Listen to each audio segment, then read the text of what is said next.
नमस्कार साथियों, आप सभी का एक बार फिर से स्वागत करते हैं आपके अपने YouTube चैनल BHU वाले द हिस्टोरिका पर। साथियों, आप लोगों का एक प्रश्न था और कई दिनों से मैं देख रहा था कि आप लोग बार बार पूछ रहे हैं कि प्रेफरेंस एंट्री होता कैसे है, इसमें कौन कौन से डॉक्यूमेंट्स लगते हैं।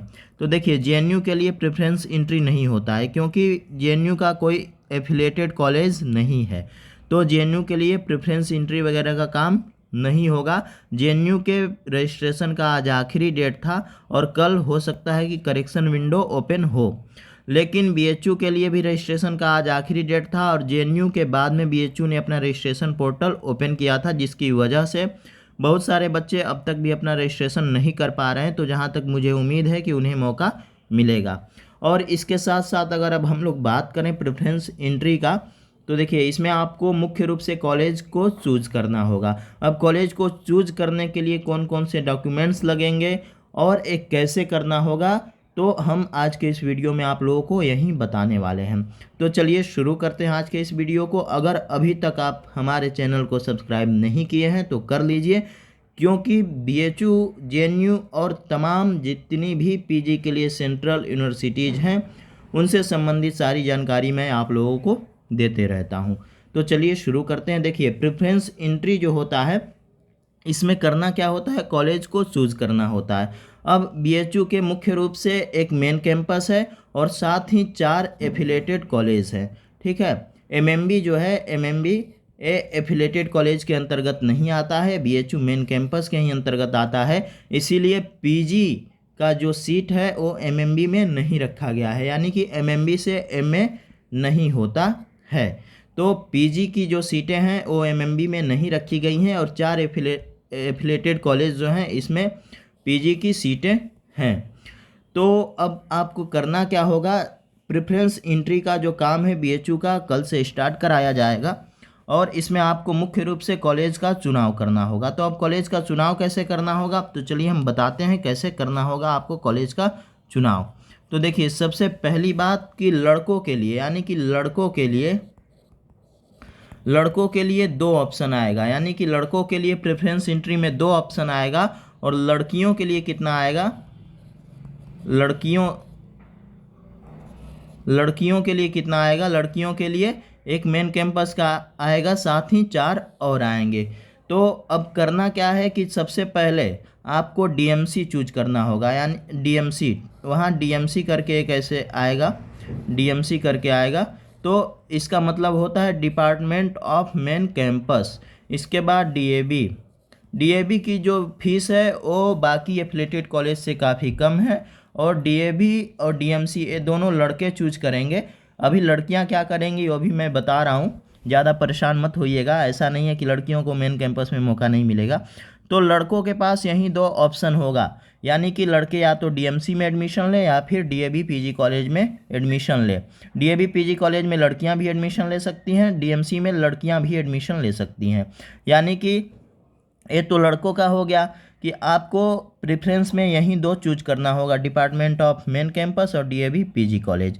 अब इसके बाद लड़कियों को क्या करना होगा, तो लड़कियों को क्या करना होगा हम लोग यहाँ पर बात कर ले रहे हैं। लड़कियों को क्या करना होगा, आपके पास टोटल कितना ऑप्शन होगा, DMC, DAV, VKM, AMPG और VCW।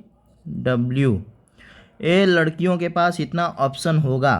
ये अभी भी एफिलेटेड कॉलेज में बहुत सारे कोर्स के जो हैं वो क्लासेस नहीं चलते हैं PG के लिए, लेकिन हिस्ट्री, हिंदी ये सारे हैं, तो आप लोग को घबराने की ज़रूरत नहीं है।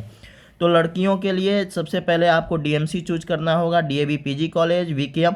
अब आपके ऊपर डिपेंड करता है कि आप कौन सा एफिलेटेड कॉलेज चूज करते हो। सबसे पहले आप चाहो तो तीसरे नंबर पे AMPG को भी रख सकते हो, अगर फिर चाहो तो अगर आप VKM को रख सकते हो, VCW को रख सकते हो, आपके ऊपर है। लेकिन आप सबसे पहले DAB और DMC के लिए ट्राई करना, सबसे पहले इसको ही रखना अपने प्रेफरेंस एंट्री में। आई बात समझ में। अब चलिए हम लोग आगे बढ़ते हैं। अब आपको प्रेफरेंस एंट्री ऐसे करना होगा, अपना पोर्टल लॉगिन करना होगा और आपको वहाँ पे प्रेफरेंस एंट्री का एक ऑप्शन आएगा, वहाँ पर आपको ऐसे चूज करना होगा। इसके बाद अब आप लोग पूछ रहे हैं कि डॉक्यूमेंट्स कौन कौन सा लगेगा। तो देखिए, डॉक्यूमेंट्स प्रेफरेंस एंट्री के लिए कुछ नहीं लगेगा, यानी कि जो भी डॉक्यूमेंट्स लगेंगे आपके काउंसलिंग के लिए लगेंगे। प्रेफरेंस एंट्री का एक ऑप्शन आएगा, वहाँ कॉलेज के नाम होंगे, आपको फर्स्ट सेकेंड थर्ड फोर्थ ऐसे करके चूज कर लेना होगा सिर्फ। बाकी आपको जो डॉक्यूमेंट्स वगैरह अपलोड करना होगा वो काउंसलिंग के लिए करना होगा। तो अब कौन कौन सा डॉक्यूमेंट्स अपलोड करना होगा, अभी भी अगर कोई दिक्कत आएगी आप लोगों को तो आप लोग हमें कमेंट कीजिएगा, मैं आप लोगों के प्रश्नों का उत्तर दूंगा। तो अब इसके बाद देखिए, यहाँ पे आप लोगों से जो जो डॉक्यूमेंट्स मांगा जाएगा, ये डॉक्यूमेंट्स जो हैं बीएचयू और जेएनयू, बीएचयू और जेएनयू दोनों के लिए ज़रूरी हैं। यानी कि आपको अगर यहाँ एडमिशन लेना है तो ये डॉक्यूमेंट्स होना चाहिए आपके पास। देखिए, अब करना क्या है, सबसे पहले आपसे ग्रेजुएशन की मार्कशीट मांगी जाएगी। अभी बहुत सारे बच्चे कह रहे हैं कि सर फाइनल ईयर की नहीं आई है। तो अगर आपके पास फाइनल ईयर की नहीं आई है, अगर ऑनलाइन उपलब्ध है आपके पोर्टल पे तो वहाँ से आप उसको लगा सकते हो, या फिर अगर आपके पास किसी सेमेस्टर का ग्रेड कार्ड हो, वैसे 2 सेमेस्टर का ग्रेड कार्ड होना अनिवार्य है। 2 सेमेस्टर यानी 2 ईयर का, मतलब 2 साल का, जैसे 4th सेमेस्टर तक का ग्रेड कार्ड आपके पास होना अनिवार्य है, तो आपको ये लगाना होगा। इसके बाद आय प्रमाण पत्र ओरिजिनल और फोटोकॉपी दोनों देना होगा। आय प्रमाण पत्र आपको ओरिजिनल और फोटोकॉपी दोनों देना होगा। अब सेंट्रल अगर नहीं है आपके पास तो आप स्टेट का यूज कर सकते हो, लेकिन आपसे बाद में सेंट्रल का मांगा जाएगा। साथ ही जाति प्रमाण पत्र, ईडब्ल्यूएस हो तो उसका प्रमाण पत्र आपको देना होगा। अब बहुत सारे बच्चे इसमें पूछ रहे हैं कि भैया मैंने बाद में मेरा ईडब्ल्यूएस बना है तो हम क्या करें। तो अगर आपका बन गया है ईडब्ल्यूएस तो आप वहाँ पे चूज किए हो ईडब्ल्यूएस कैटेगरी, तो आप अपना ईडब्ल्यूएस का प्रमाण पत्र जो है उसको दे देना। इसके बाद काउंसलिंग लेटर, काउंसलिंग लेटर जब पहले काउंसलिंग ऑफलाइन होता था तो काउंसलिंग लेटर आता था। तो अगर काउंसलिंग लेटर आया तब तो अच्छी बात है, नहीं आया तो फिर कोई बात नहीं, अगर आता है तो फिर आपको काउंसलिंग लेटर भी लगाना होगा।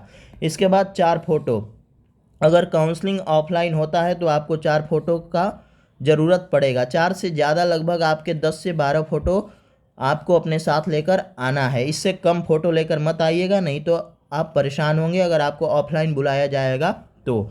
ईयर गैपिंग का भी कभी कभी एफिडेविट लगता है। अगर आपने जैसे ग्रेजुएशन 2020 में किया और अब आप पीजी 2022 में करना चाहते हो, बीच में आपने कुछ नहीं किया, ना ही बीएड किया ना अन्य कोई कोर्स किया, तो आपको फिर कभी कभी ईयर गैपिंग के लिए एफिडेविट देना होगा, और ये एफिडेविट कहीं भी साइबर से बन जाएगा।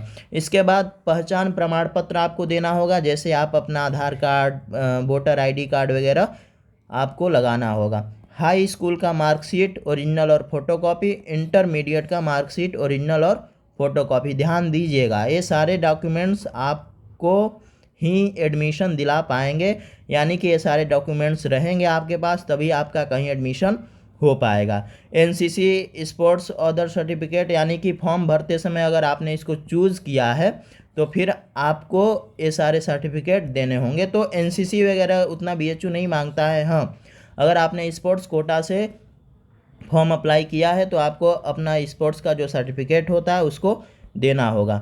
डोजियर एवं अंडरटेकिंग आपसे भराया जाएगा काउंसलिंग के टाइम, यानी कि इसके लिए 3-3 फ़ोटो अलग से लगेंगे। डोजियर फॉर्म एवं अंडरटेकिंग फॉर्म के लिए आपके 3-3 फ़ोटो अलग से लगेंगे। अब बाद में दिए जा सकने वाला दस्तावेज कौन कौन सा है, तो चरित्र प्रमाण पत्र आप बाद में दे सकते हो, ट्रांसफ़र सर्टिफिकेट बाद में दे सकते हो, यानी कि टीसी और सीसी चाहे तो आप बाद में दे सकते हो, इसको लेकर घबराने की ज़रूरत नहीं है। माइग्रेशन भी आप बाद में दे सकते हो। तो अगर आप बाद में दोगे तो उसके लिए आपसे अंडरटेकिंग भराया जाएगा, और अंडरटेकिंग पर आपको अपने नाम के साथ साथ अपना एप्लीकेशन नंबर, आप किस कोर्स में एडमिशन ले रहे हैं उसको फिल करना होगा। साथ ही आपको एक समय देना होगा कि मैं इतने समय के बीच में आपको अपना टीसी और सीसी जमा कर दूंगा।